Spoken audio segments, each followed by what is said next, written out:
जय श्री राम। सभी भारतीय जनता पार्टी के सदस्यों को बहुत बहुत धन्यवाद। एक बहुत ही अति उत्तम जानकारी मैं आपको साझा कर रहा हूं कि नरेंद्र मोदी जी भारत के प्रधानमंत्री वही क्यों ज़रूरी हैं। इसके लिए मैं आपको एक अच्छी बात बताना चाहता हूं।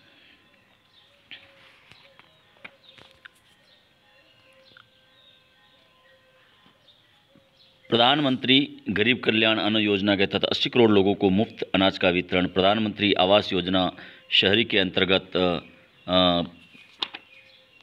1.22 करोड़ आवास स्वीकृत, प्रधानमंत्री आवास योजना के अंतर्गत 2.3 करोड़ आवास स्वीकृत, स्वच्छ भारत मिशन के अंतर्गत 1122 करोड़ शौचालय का निर्माण, हर घर नल से जल योजना के अंतर्गत 6.2 करोड़ नए आवासों को पिछले 3 वर्षों में नल के पानी की सुविधा दी, प्रधानमंत्री स्वनिधि योजना के अंतर्गत 29.6 लाख रेहड़ी पटरी विक्रेताओं को ऋण का वितरण,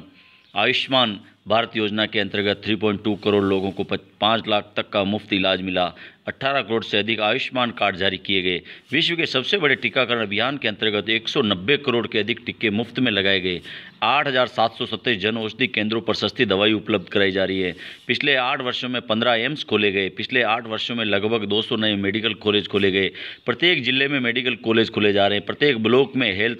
एंड वेलनेस सेंटर खोलने की शुरुआत करी है आदरणीय नरेंद्र मोदी जी ने। इसलिए मैं आपको उनकी ये बात बताना चाह रहा हूँ कि सशक्त किसान समृद्ध भारत, नए भारत की तो किसानों के लिए उन्होंने क्या करा है वो मैं आपको बताना चाहता हूँ। पीएम किसान सम्मान निधि के अंतर्गत 11.30 करोड़ किसान परिवारों को 1.82 लाख करोड़ से अधिक की राशि दी गई, प्रधानमंत्री फसल बीमा योजना के अंतर्गत 37.52 करोड़ आवेदनों को बीमाकृत किया गया, 3 करोड़ से अधिक किसान क्रेडिट कार्ड आवेदकों को 3.4 लाख करोड़ के क्रेडिट का लाभ मिला, एमएसपी के अंतर्गत अधिक फसलों को जोड़ा गया तथा एमएसपी लागत का 1.5 गुना किया गया, नीम कोटेड यूरिया की पहल से कालाबाजारी रोकी गई, 23 करोड़ सॉइल हेल्थ कार्ड वितरित किए गए, डीएपी खाद पर सब्सिडी 1200 प्रति बोरी की गई, एमएसपी पर रबी व खरीफ फसल की रिकॉर्ड खरीदी की गई और नारी शक्ति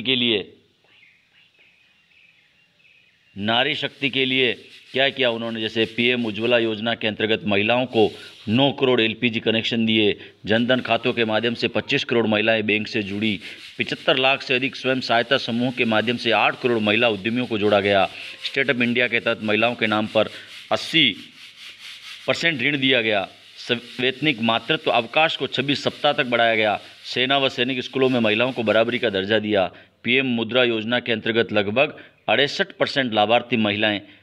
है इसमें। तो अब युवा नेतृत्व के लिए प्रधानमंत्री ने क्या किया, जैसे देश में शिक्षा को बदलने के लिए राष्ट्रीय शिक्षा नीति 2020 लागू की गई, पीएम कौशल विकास योजना के अंतर्गत 1.32 करोड़ से अधिक युवाओं को प्रशिक्षित किया गया, भारत में औद्योगिक प्रशिक्षण संस्थानों आईटीआई की संख्या में 24% की वृद्धि की गई, मेडिकल सीटों की संख्या में 80% की बढ़ोतरी की गई, मजबूत ढांचे से विकास की रफ्तार भारत को कैसे आगे बढ़ाया, जैसे पूरे देश में बिछाया सड़कों का जाल, राष्ट्रीय राजमार्ग के निर्माण की गति में 208% की बढ़ोतरी, 2013-14 में 12 किलोमीटर प्रतिदिन से आज,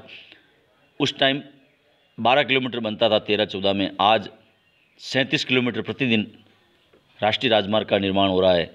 उड़ान योजना के अंतर्गत 87 लाख लोगों को हवाई यात्रा का उपयोग करने में सक्षम बनाया, 80 नए हवाई अड्डों का निर्माण कार्य प्रगति पर है, 27 शहरों में 63 किलोमीटर प्रति वर्ष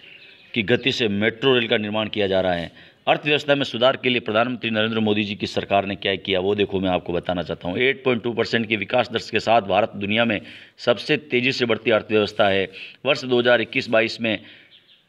83.57 अरब डॉलर का प्रत्यक्ष का विदेशी निवेश है। पीएम मुद्रा योजना के अंतर्गत 18.6 लाख करोड़ मूल्य के 34.43 करोड़ ऋण स्वीकृत किए। विश्व का सबसे बड़ा कर सुधार, जीएसटी के बाद देश के विकास के लिए रिकॉर्ड कर संग्रह,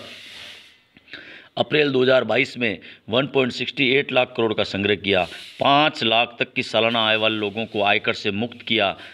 ease of doing business ranking में लगातार बढ़त, वैश्विक मंच पर भारत की आर्थिक नीति की सराहना की गई, 132 करोड़ से अधिक नागरिकों को आधार कार्ड जारी किए गए। भारत ने विश्व स्तर पर डिजिटल भुगतान के संबंध में लेन देन के प्रथम स्थान हासिल किया है भारत में विश्व में। तो 4.46 लाख से अधिक कॉमन सर्विस सेंटर स्थापित किए। भारत नेट पहल के तहत मार्च 2000